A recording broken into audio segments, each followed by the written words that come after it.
Good evening, everyone. I welcome you all to another installment of Table Talk, a series that the Indian Animal Studies Collective does to connect academics and activists who write on animals in India and South Asia. Today, we have with us Yamini Narayanan, and we're going to be discussing her book, Mother Cow, Mother India, Multispecies Politics of Dairy in India. This talk is going to be recorded, and it's going to be available on YouTube and Spotify. And if you have a question, please feel free to ask it at any time or put it in the chat box. Don't wait till the end of the hour. So Yamini, it's so great to have you here. And I thought we could begin the discussion by talking about what you're trying to do in the text, which is to show the conversation has mostly left out the cows, even though so much of the dairy economy has to do with cows.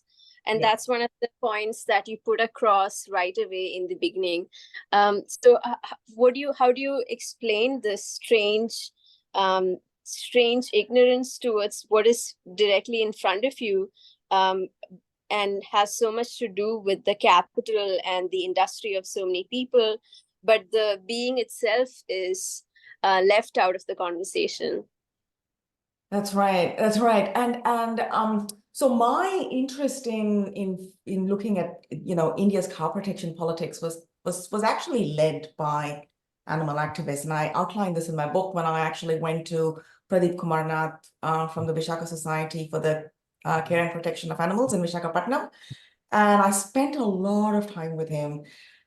And what I was getting with him, this was more than 10 years ago. This was 10 years ago, actually, almost exactly 10 years ago that I met him for the first time. And he gave me this huge landscape of animals and animal suffering and animal cruelty across a whole spectrum of social, politics, production, cultural landscapes. And with what you were saying, about how we don't see what is in front of us, I think that is across the spectrum, right? And it's not even that we don't see it, because it's more, I think, that we don't know how to acknowledge it or even see it as violence. Because when an action is normalized to such an extent that it's no longer even violence, then it's difficult to see it as violence. It is really difficult to see anything as violence unless that concept sort of is politicized as such, which is why it's so important. I think feminists have talked about how it's really important to politicize violence. It took a long time for marital rape to be politicized as violence. So what we see with animals is that an entire spectrum of acts against them has been normalized, and that is also reinforced by the human-animal binary. So, that's been normalized by it, that's been legitimized by it. So it's very difficult to see what is in front of us as violence if we actually don't know to even recognize that as violence. And because it is seen as such a benign act, the animal is left alive, cow is our mother. The sentimentality clouds this sort of perception of non-violent sentimentality, emotion, care. So that clouding that the framing of the cow as mother does, the sentimental clouding, it actually obscures the violence even more. Right. And one of the things that I've noticed, in your articles and the book as well, is that you pay attention to violence as done to the cow's body. And you'd also describe acts of cruelty as violence. And whereas, for a lot of activists and perhaps even academics, violence is maybe more for academics than for activists. Violence is understood in a systemic way that has more to do with the industry and the structures of it than what is happening to the cow's body. So would you describe the violence that is, acts of cruelty, like a farmer torturing the cow, like a farmer maybe injecting the cow with hormones, like daily routine acts of violence like that? How would you, where's the place for that argument in the larger argument for violence against animals? That's a really great question. And it's a difficult argument to make at the outset because there's an immediate rejection of it, right? Like, if you talk about dairying as violence, and if you start enumerating these various acts that constitute dairying, including impregnation, including separation,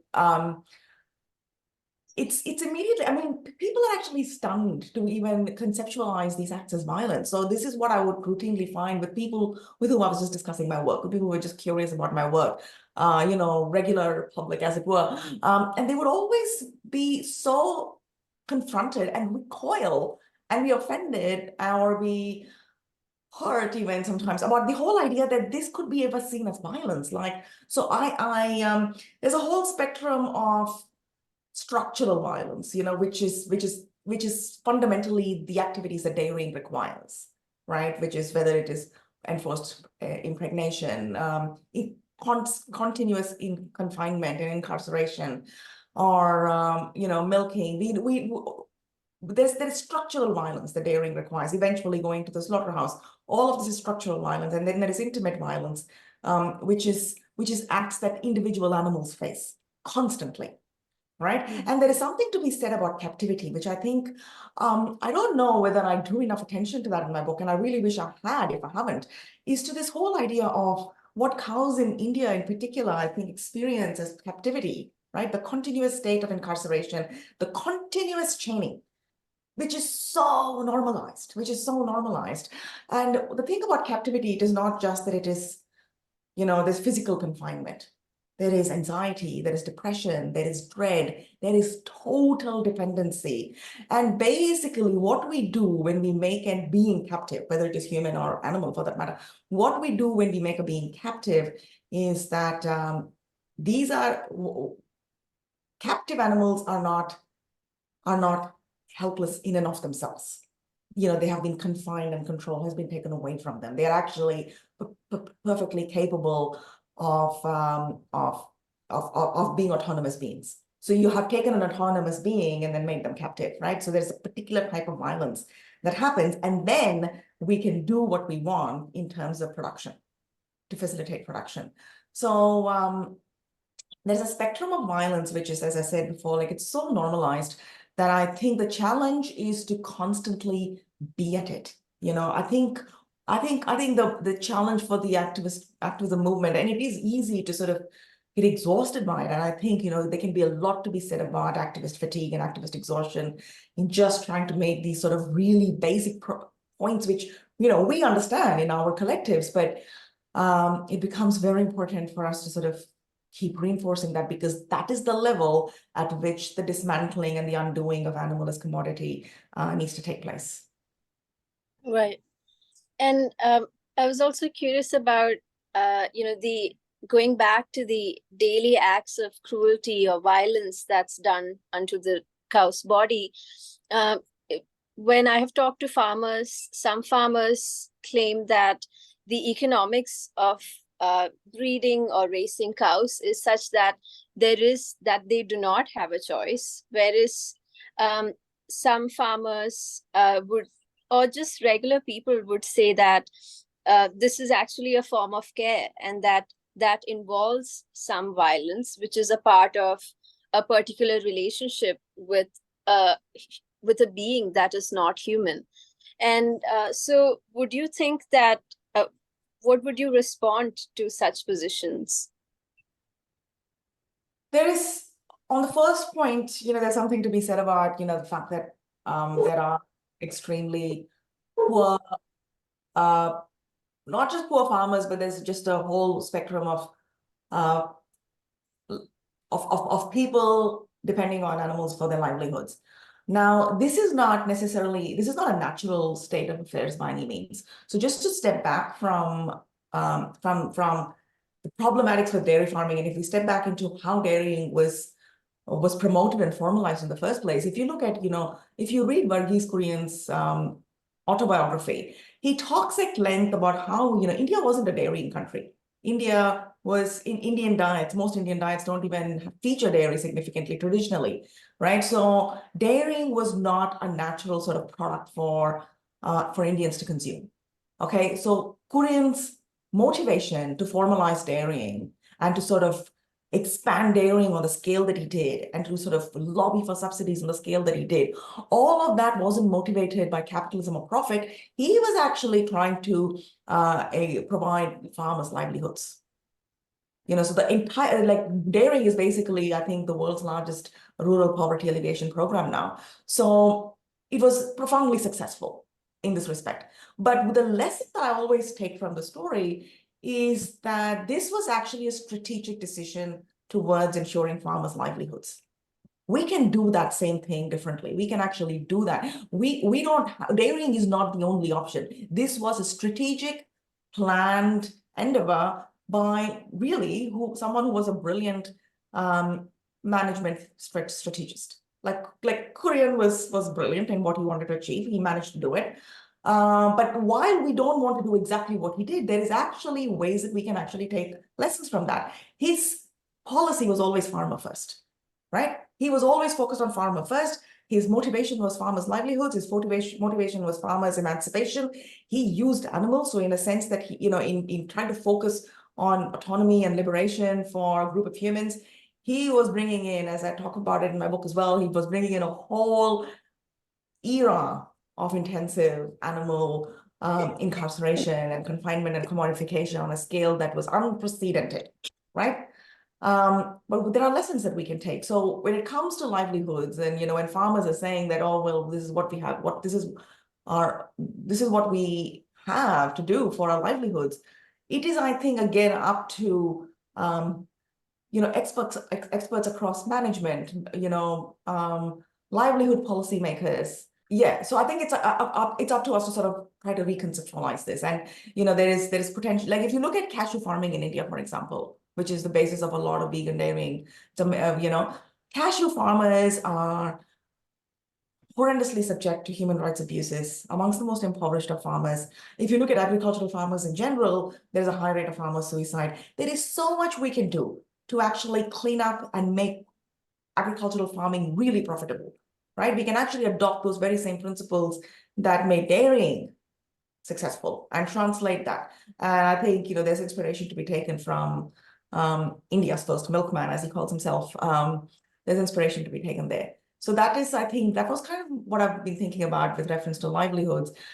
And when it comes to ideas of care and, this is what we do, and farmers care as well, this is not a narrative that is unique to India. You go anywhere in the world and they'll tell you about how much farmers care. And I think this narrative is important in order to justify, I think, at so many levels, what is required to be done in farming. It is not to say that individuals are bad, but this is really what is required for farming, and it's a way of trying to, in a way, gaslight ourselves into believing that this might be true.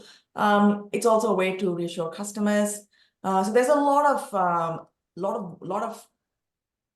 of production work, so to speak, that the narrative of care does, right? It's not necessarily, I don't think any farmer believes that what is required to be performed for farming are caring actions. They are very aware of the violence. They're very aware of how violence is deployed, the impact it has.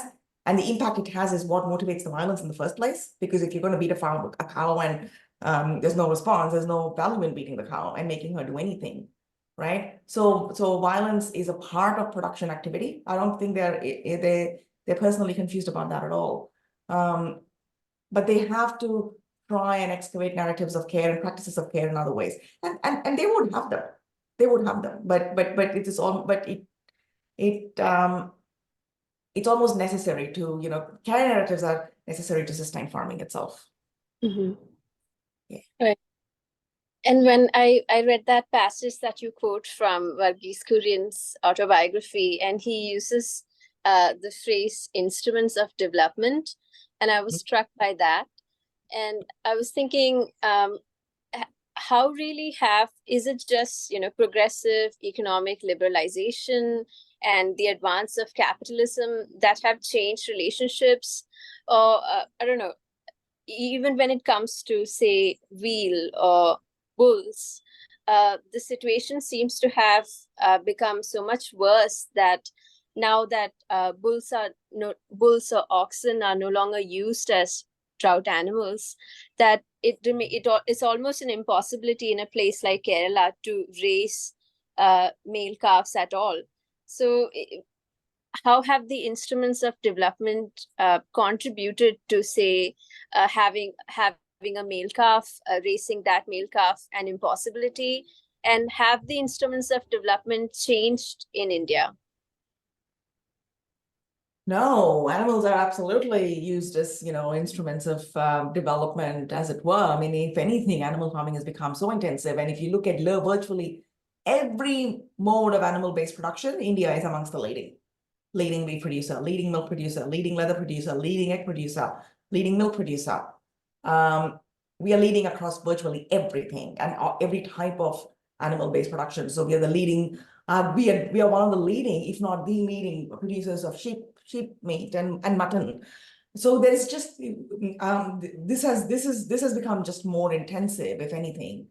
And with reference to using animals for traction, for pulling load, I mean, there is profound violence used in that. I mean, they're called beasts of burden, quite literally. I think we recognize that just in the term. So my current research is focusing on animal labor in Indian bricklands, where they're constantly being used.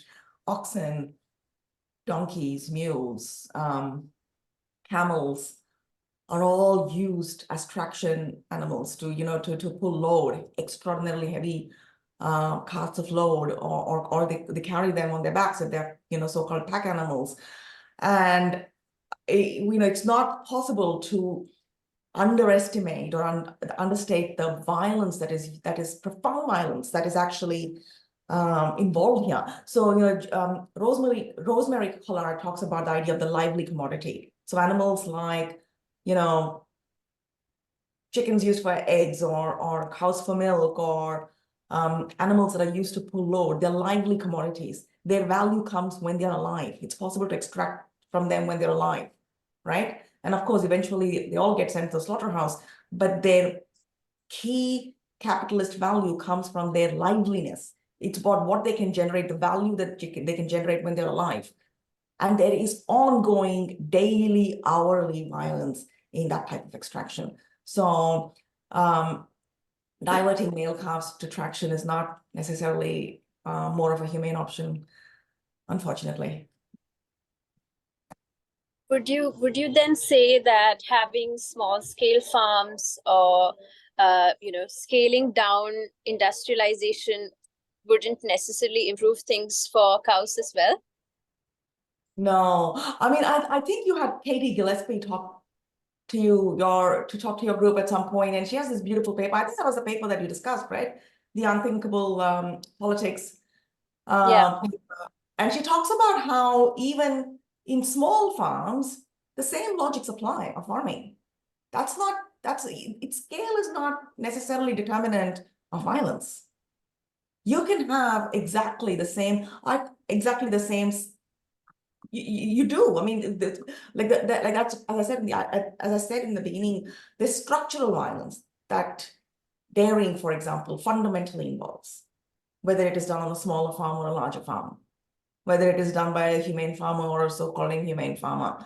I mean, there are certain things that absolutely need to be done regardless of scale. So it's again, like, a misnomer to think that large-scale farms are somehow worse because individual levels of care cannot be provided to animals, or they're more extractive, but that's not true. If you look at human to animal relationships in small farms versus big farms, I mean, fundamentally, those exact same activities that dairying requires or egg production requires will require certain types of relations, which are fundamentally extractive and violent for animals. So the scale doesn't really matter because it's the nature of production itself. So I'm And not sure makes sense, yes, but yeah, okay. yeah, and to think with the farmer again some more, because that was actually one of the things that we discussed during Katie Gillespie's discussion, which is one of the things that you highlight in the book is also anthropocentrism. And what would you say is the connection between anthropocentrism and livelihood? this is something that I've been thinking about. And, as you know, livelihood is one of those issues that become very important in India when we talk about poor farmers or poor people and how they have to be in this kind of relation with animals to survive or sustain themselves. Yeah. So, to just speculate, to be non-anthropocentric, would that mean to really focus on alternative livelihoods, or to have these people leave these traditional livelihoods behind? Yeah, I mean, anthropocentrism is human centrism. It's about placing humans at the center of all our decision making, our worldviews, our priorities, our focus. And there's a hierarchy where humans seat themselves right at the top. Our worldviews and our politics is what matters, is what determines the life worlds of other species. So anthropocentrism is nothing but fundamentally of human imperialism, right? And that of course translates into a spectrum of other domains such as livelihoods, as you mentioned.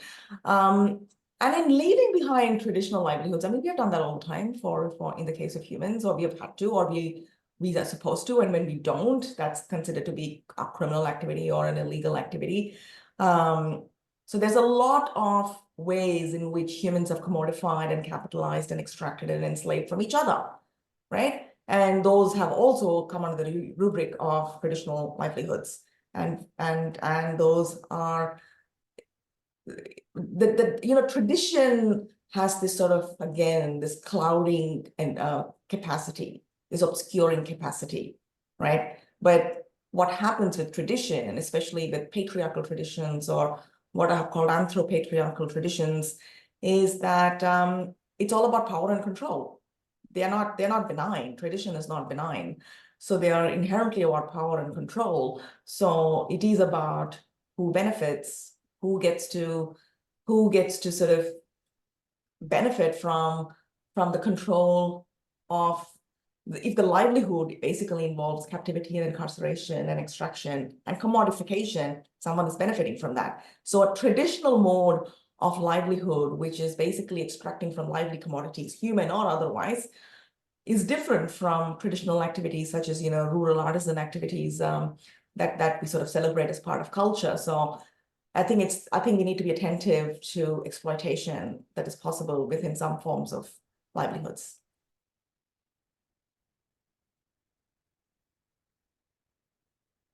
Thanks, Yamini, for that response. I also wanted to address the other major focus of the book, which is that you make lots of connections between how the cow is figured not only as a national symbol, but also plays such an important role in caste discourses.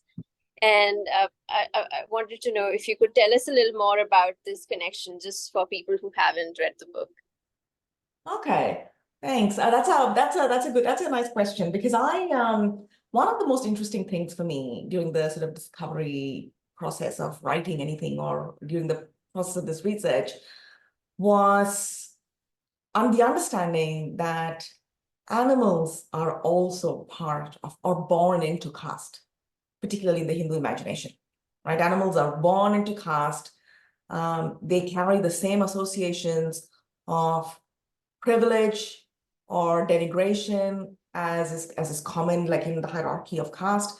Animals are weaponized or supposedly reified in terms of, where they're sort of placed in the caste hierarchy. The difference is that even animals who are so-called high caste are not spared violence of objectification and commodification. So the cow, of course, is a classic example of a so-called Brahmin-associated animal that is one of the most exploited in the world. So when it comes to it does nothing beneficial for animals to be either in this caste or that, because animals across the caste spectrum find ways animals across the caste spectrum are exploited to serve the symbolism of caste associated with them. So for example, if the horse is associated with Kshatriyas, we know that the horses are heavily abused in weddings or in military activities or in racing, all of these activities that are traditionally been associated with a lot of sport, etc., right? Sport, nation building in different ways to cows. So animals across the caste spectrum are vulnerable, deeply vulnerable. Like, in the case of humans, there is a hierarchy which sort of safeguards some and exposes some. And I think in the case of animals, they're all sort of exposed. So the purpose, I think, of placing animals across the caste spectrum is that it's all about serving human interests. So to elevate humans or to denigrate humans. So I've got a paper on pigs, for example, about how pigs are weaponized as impure, as filthy, as dirty, but pigs are actually weaponized across the caste spectrum, right? Across the caste spectrum. So, so Dalits will exploit them, Brahmins will exploit them, everybody will exploit them. So they, because there's the association of what they evoke. So I think that was one of the most interesting things for me in the course of this research, was to just sort of land this realization that animals are not outside of caste at all. Animals are as fully enmeshed in caste politics as humans. So there was a raised hand from among the audience. Pratiksha, I think you had a question. Would you like to go next? Yeah, for sure. Hi, Yamini. I thought it was appropriate because you were talking about the farmer aspects of things to bring it up. So I'm associated with this organization, and luckily Madhvi is here as well, who leads the efforts in that organization. It's called Urvarasa, and what they do is transition primarily dairy farmers and any animal-based farmers towards a plant-based economy. Okay. And right, and then that also, like, of course it comes from benefiting the farmer, right? Like saying, hey, it's better for your health as well. And then there's this whole fair trade aspect of it, plus there's a clear cut rule of you do not breed, exploit, milk, slaughter, send to slaughter your animals, and all of that. It's Amazing. just, I think these kind of models could be the future that you're speaking about, where you learn from Korean Shore, like, brilliant, you made the farmer first kind of a model, but then maybe the ideology will completely way off from Absolutely. Yeah. benefits. Yeah. So Yeah. probably these are some kind of methods that will benefit us in the future. But I was just wondering your thoughts about, scalability of it, and if there is, I know there is scope, and from what I've learned with working with them, farmers do get it. They understand it's unsustainable even for them without the subsidies. And when they get stuck in the system, they're stuck in the system That's forever, right. Yeah. and really hard to get out. And they know the cruelty aspects of it. It's just, Yes. how do you see it? Do you have any pointers on how to actually expand that scope onto the rest of the country so that it becomes more viable for farmers to go and do this? Absolutely. I mean, you make an absolutely brilliant point in reflecting on the scale. I mean, how can this sort of initiatives be enlarged in scale, because that is crucial for any sort of meaningful transition into a more vegan economy. And again, I mean, I would actually be really if people haven't read Korean's memoir, I would highly encourage it. I mean, if this is of course it is all about exploiting animals for dairy farming, and he's not even, you can tell from his memoir that he's not even thinking about the animals. He's only thinking about the farmers. The animals don't even feature remotely in his imagination. But what I'm interested in his work is about how he really managed to scale up. He's managed to scale up so successfully on an international scale, no less, because India is a leading dairy leader. And it all started from a small farmers collective in Anand in Gujarat. Okay, he had a small cartel that he was working with. It was a small farmers cartel that he was working with. And from there, Anand was not Anand in the 1950s, like today's Anand, which actually is meaningful in the dairy landscape. It was just a dusty outback town. It had nothing much going for it. And Korean just happened to be posted there. He was working with, farmers who were lobbying for subsidies. and he wanted them to be free from being beholden and paying high sort of rates and cartel fees. And he was trying to advocate for farmers' liberation in some ways, right? And he scaled up. Didn't he scale up in his own lifetime? In his own lifetime, he scaled up from Anand internationally. 1950s and 60s was all about formalizing dairying on this enormous scale throughout India. He lobbied for subsidies so aggressively from every government, from Lal Bahadur Shastri to all the way to Indira Gandhi. He was there everywhere, right? And he was very strategic in what he needed to do for his specific purpose. So, for example, India was importing a lot of dairy. He forced the Indian government to place huge sort of taxes on foreign dairy, which basically meant that people who wanted dairy had to use domestic dairy. He was the first one to bring advertising so strongly into promoting dairy products, into making it attractive. He was really, I mean, advertising in the 1950s, who was even thinking about it? And we can still, the Amul girl, the little Amul girl, she's still sort of iconic as just an advertising symbol, right? And he was onto it in the 1950s.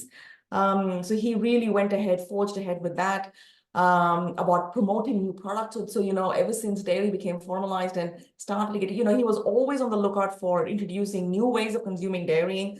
So there was a whole diversity of products that could be consumed, and people have always been interested in, and of course the attractive advertisements. And he actually spent a lot of time in his book talking about advertisements, and I was like, I was actually quite impressed, because I wasn't even, it just didn't seem to, it just didn't seem something that one would, but it actually really shows how important it is, to sort of use capitalism and the market, as it were. And it was enormously successful. So I think what we need, basically, I mean, and he really did it. He was, if you think about, who do we remember as sort of, emblematic of the Indian dairy revolution? It was really Korean. So there is a lot that, are really charismatic, really determined, never take no for an answer. And yeah, he had, he did it in a way that just large scale, that just perpetuated and institutionalized large scale animal abuse. But as I said, he wasn't even thinking about the animals. So we can do it differently, thinking about the animals. Scaling up is possible, scaling up rapidly is possible. If he could do it in the 1950s without the advantages of technology and social media and even the awareness that we have now, and I think it's possible for us to do it. So how can we? So I think the most strategic thing is to think about how to scale up. But in order to sort of really definitively be able to scale up, I think you got to be really strong at that local point where you are. He was really, really committed to the farmers in Anand, the dairy farmers in Anand. He was working with them. He earned their trust. He made leaders out of them. They were able to advocate for themselves. They were able to make these demands. He didn't have to necessarily make them himself. So I think that's the kind of power that we need to invest. So if you're working in a particular local area, the scaling up will really depend on how strong of a foundational platform there is in the local area. Because I mean, I think that was really telling about Korean story for me.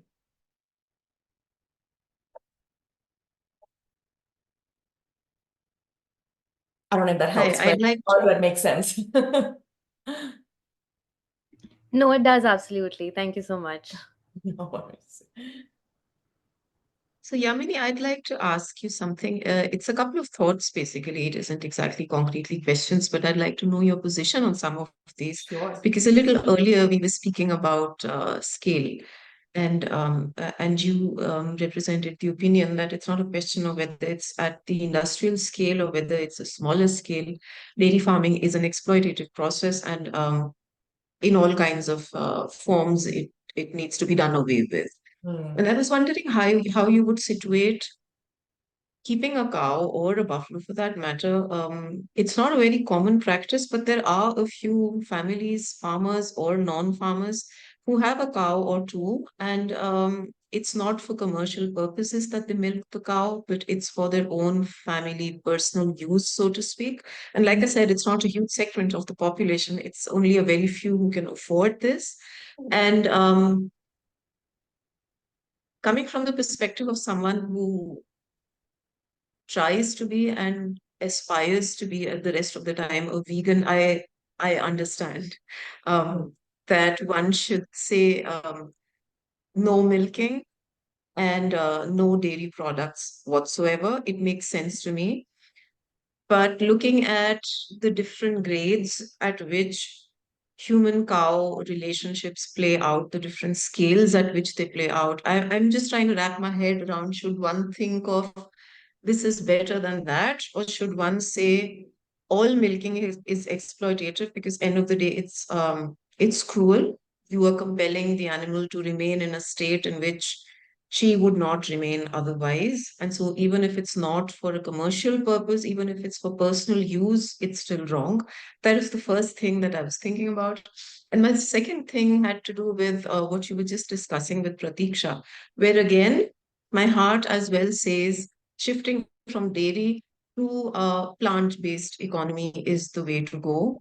But at the same time, there is a lot of opposition or sort of critique that comes from people who say um, agriculture, plant-based agriculture, is also really bad for the planet in the long run because of, vast tracts of land that are deforested to turn them into fields, etc., and the amounts of water involved. So is it really a question of reducing the suffering of dairy cows and doing the right thing by them, but the end result of what we present as an alternative is not really something that doesn't harm anybody, but that it is a stopgap thing, and one needs to think about the next thing already, about what would be better.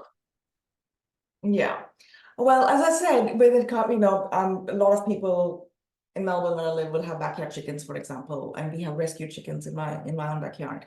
They are rescued. They are fitted out with contraception, so they don't lay.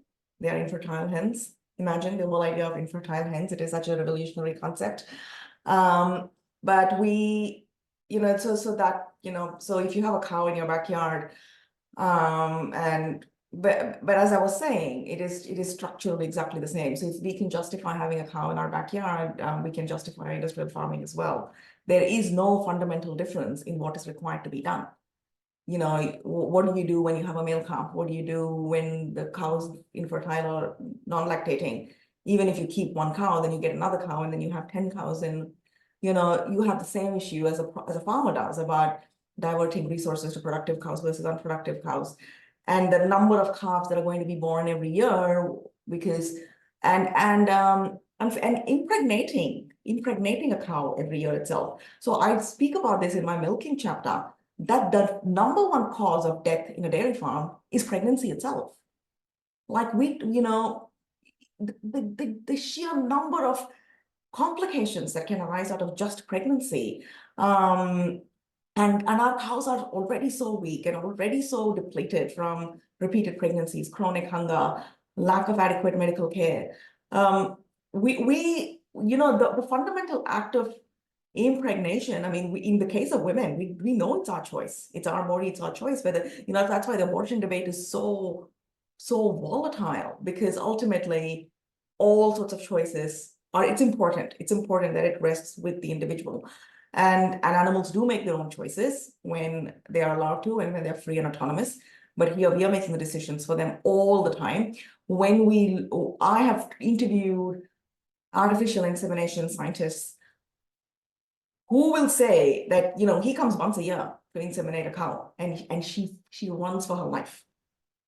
He says that is so common. The cows see me and start running. He said, I think I'm the most, he was laughing, and he said, I'm the most hated person in the cow universe, because the cows recognize him. They do, he does it once and they recognize him. So there is resistance. That resistance is political. That's a no. We know that when we say no, It's a no in the case of humans. We take that no very seriously. It is sexual harassment, assault, rape, all sorts of things otherwise.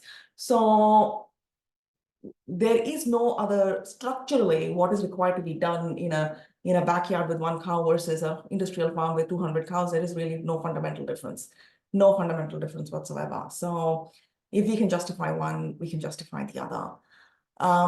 And your second question was related to, sorry, what was, I just missed that. Sorry, what was the second? The second thing was about how that there is a critique from various quarters to say agriculture, if we think It causes plant-based environmental harm. It causes, yeah. So this has been probably the thing that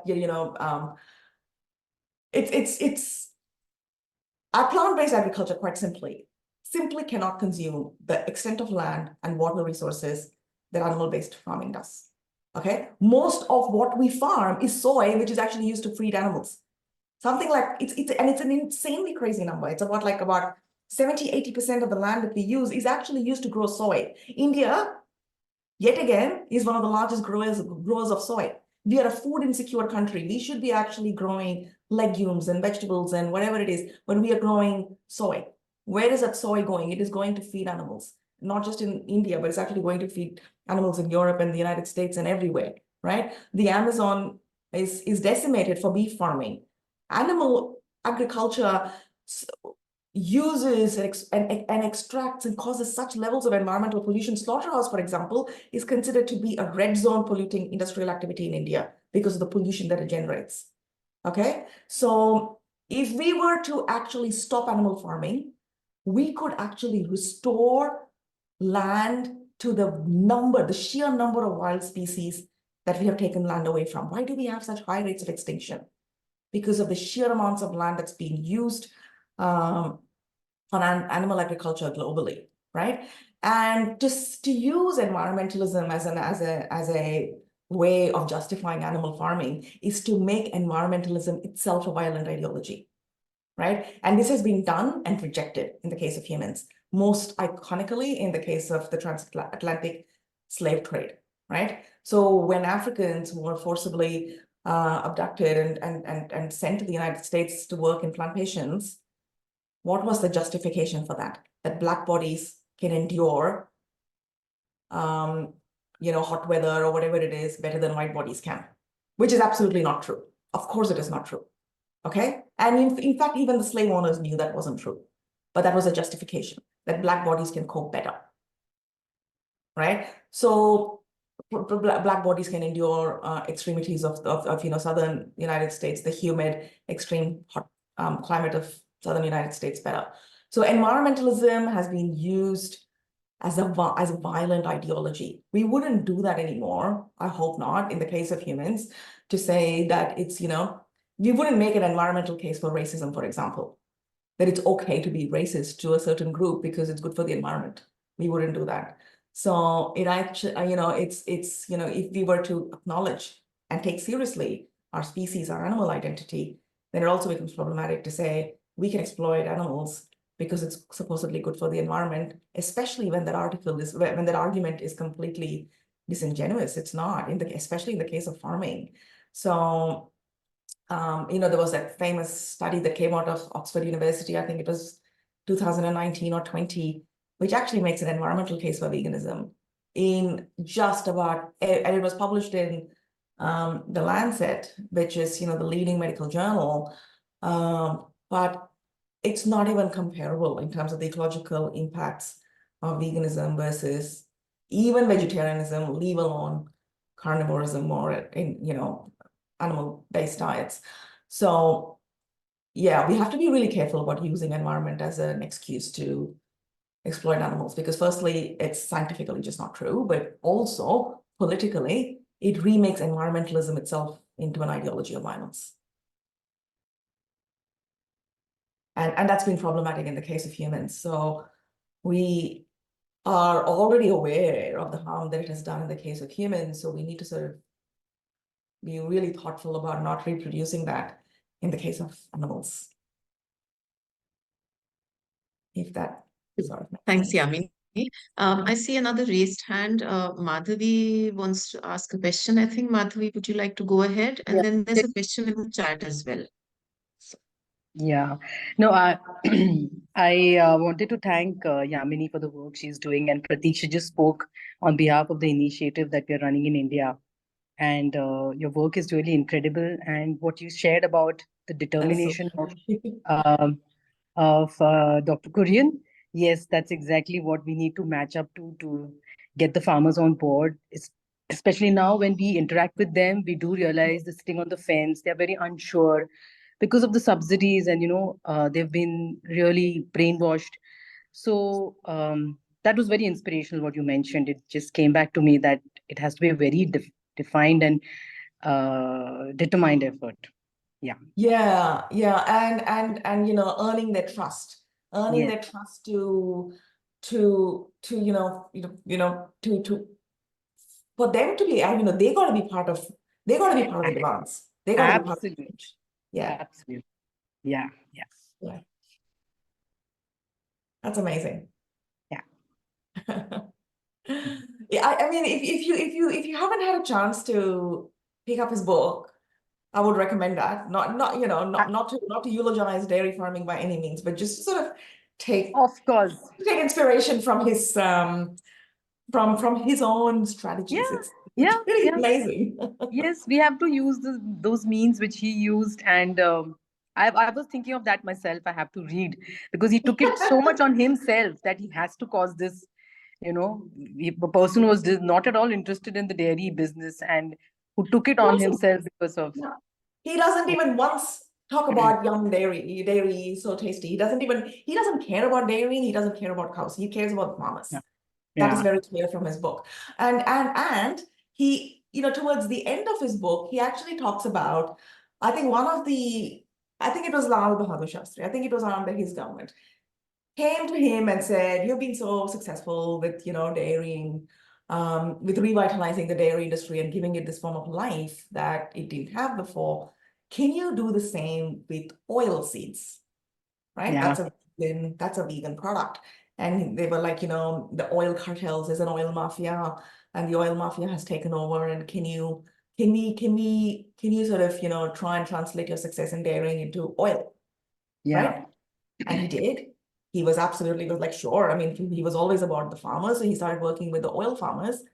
Yeah. And like Amul, guess what came up in the, Kurian is known for Amul. Kurian is not known for Dhara. Dhara is directly Yeah. to the of Kurian as Yeah. well. Yeah. Dhara oil, I think it's still probably is quite prominent in Indian shelves. Certainly it was when I was growing up in India myself. But Dhara is also a Korean product, just as much as Amul is. Yes. Mhm. And also the connection, which is so vital for India with caste and the whole argument of the right wing and left wing. You have connected the dots so well. My father himself is an activist and, left winger, but he wouldn't get the point of how caste is related to this. So I've recommended this book to him. Oh, thank you. That's very kind of you. Yeah, it's so the Indian version of my book was actually published by Naviana, which is an anti-caste press, right? And the editor himself said, we've never published on animals before, and in fact they were a very pro-beef press, but even they were stunned at the connection between caste and animals. And I'm not the first one to notice this. I mean, Wendy Doniger's book, The Hindus, she talks about the connections that exist between animals and caste, and she talks about, how they're represented in the epics, but she's not necessarily doing empirical fieldwork about how this translates in contemporary times, right? Yeah.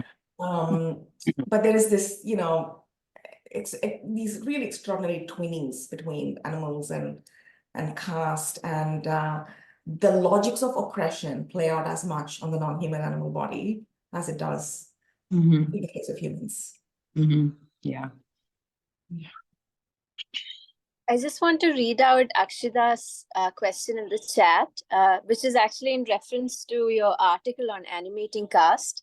She says the analogies, animal subaltern, pigs, Dalits, can potentially perpetuate rivalries that trap the contenders in a paradigm that precludes any chance for escape from either of this hierarchical measuring system, what do you believe could be the corrective tactic to counterbalance a discourse that has served the animal cause by utilizing caste as a leverage point?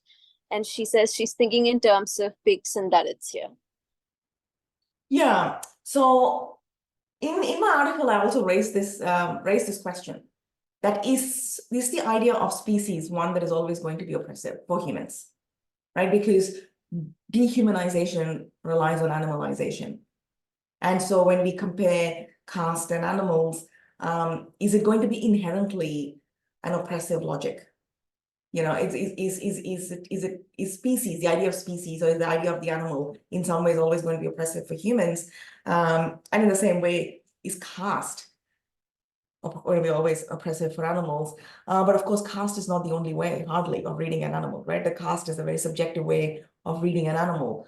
So in terms of, how can we find pathways out here, it is truly through an interspecific, intercaste alliance. So I did a talk a few months ago when my publishers from Navayana were involved, who are all very, very strong anti-caste proponents, right?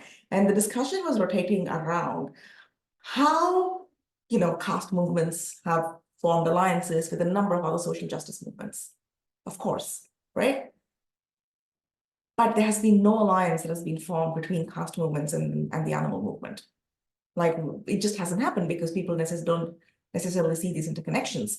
And yet these interconnections exist. So if we were to sort of not leverage these categories for oppression, as you have, as you have noted, we can only do that through forming alliances and trying to really be, really be present with each other in politics. And that requires first of all, clarity on how we bring caste and animals together towards a combined social justice movement. We can't just do it. We can't just ally without knowing how we're doing it and to what end we're doing it. So this is where the sort of intellectual work needs to precede the politics, as it were, right? It is really important. If we were to sort of come out of bringing, mobilizing caste or animality in any oppressive way, we need to bring the two together, but we need to have clarity about how we do it. We need to have clarity about politically, how can we make them align such that we neither sell out oppressed castes, but we also do not sell out animals. How can we do this? And we can do this, but this is really important intellectual work, which is going to be complex and complicated, because what is true in one type of, caste animal imaginary will not be true of another. It may be completely different. Geography, culture, environment is all going to sort of add variables to these sorts of equations. So it's going to be a challenge. There's going to be a lot of friction. And to sort of work our way through frictions, we actually need to understand how this sort of nexus plays out at all, right? So I have tried to work on, the cow, buffalo, caste nexus. I've done a little bit with pigs and caste. I even have a paper on camels and nomadism, because, tribals who fall outside of caste, but are also interlinked in identity politics with camels. So, there are, but we need much, much, much more of this kind of work. There's like 1,000 PhDs to be done on the nexus between animals and caste in different parts of the country, right? There's this beautiful paper by Kyle Tremblay. He did a paper for a special issue that I did with Kritika Srinivasan, and he wrote this beautiful paper on rats and caste. I think it's probably one of my favorite papers in this journal, Environmental and Planning E. So if you get a chance to check that paper out, or if anyone emails me, I'll be happy to send his paper along. He has looked at rats and caste at the Karni Mata temple in Rajasthan, right? The rat temple. So, that's one sort of iconic case study for, rats and caste. But I think we need so much more of that. We need so much more of that to really understand the complex ways in which caste and animals intersect, and that work needs to inform how alliances can be very meaningfully and thoughtfully generated. Yeah. Out of time, so I just wanted to ask two questions together. One is that you end the book with not only this post-dairy vision, but also this beautiful account of the cows in the Bharatpur forest who are not captive in any way, who are moving around freely and who are seen as jungly guys. So Yes. and I know that you've talked about gaushalas in your book, but also in previous papers. So would the alternative to captivity be a specific kind of sanctuary? Is that a solution alongside the, I know the book has generated a lot of attention for the vegan cause, but is this also something that you have in mind? The other question is, somebody like Gary Francione would say that domestication has to, it only causes harm to animals. So if we put an end to that, domestic animals should die out, and that's fine. But when we're talking about cows in India, the question of indigenous breeds it becomes important and has attracted a lot of attention. So would we be able to speak up for the crowd, indigenous cows, indigenous breeds in this conversation? Yeah, that's a really interesting question about, what is the future for the cows themselves? You take them out of dairy industry, they all go vegan. What happens to the cows? And this is a larger conversation about, and we touched on that briefly earlier, about no liberation is possible without returning land. Okay, if you look at the foundational demand of the Dalit liberation movement, for example, it's not, oh, we want to eat beef. It's not, oh, we want to, do whatever. It's, we want our land back. Give us back our land. Every liberation movement is all about give us back our land. And the animal liberation movement, the beginning is liberate them from factory farms and liberate them from farming. But the ongoing conversation has to be give them back their lands. Right? So we don't have forests. We don't forget forests for rewilding cows. We don't even have forests for our so-called accepted wild animals. We just don't. And that's why there's so much so-called wildlife human conflict, because we have taken their land. So the whole idea of animal liberation has to be focused around give them back their land. And we have to sort of, this, because animals won't put up the kind of resistance that humans do, that we recognize.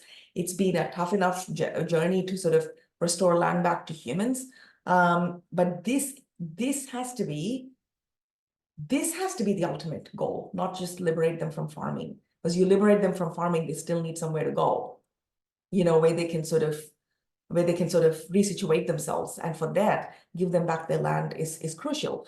We also have to think about the realities of climate change and how we can sort of develop a type of ecological politics which accounts and safeguards the environment, that we might need to have some sort of techno fixes to make sure that the environment is actually suitable, that they can actually survive and thrive in environments which are now no longer conducive, right? So how can we actually do to make these sorts of environments actually livable? So we also have to take into account the realities of climate change, because our domesticated hens, they have been bred. They're not even capable of handling, any type of environment, leave alone environment that has been so dramatically changed. So we need to sort of, we sort of need to think about this in very expansive terms, but I'm glad you raised this point, and especially in closing, because it has to, which we don't talk about because we are so focused, and understandably so, about just animal liberation from farming or commodification. We actually do have to stretch the conversation at some point into, we need to return their lands, and we need to find out ways of doing it. Thanks so much, Yamini, for spending this 1 hour with us. It was really great to talk about the book and ask you all the questions I had about it. Thank you so much for all your time. I really appreciate it. I know that this is not a usual time for your collective, so I really appreciate that you accommodated me. Thank you for that. Yeah, I'm so glad we could meet today rather than, months later. Thanks. Absolutely. No, thank you for organizing this. It's such a pleasure to be talking to an Indian audience about a book that's on India. Yeah. Yeah. All right, for me. Yamini. Bye. Thank you. Bye. Bye.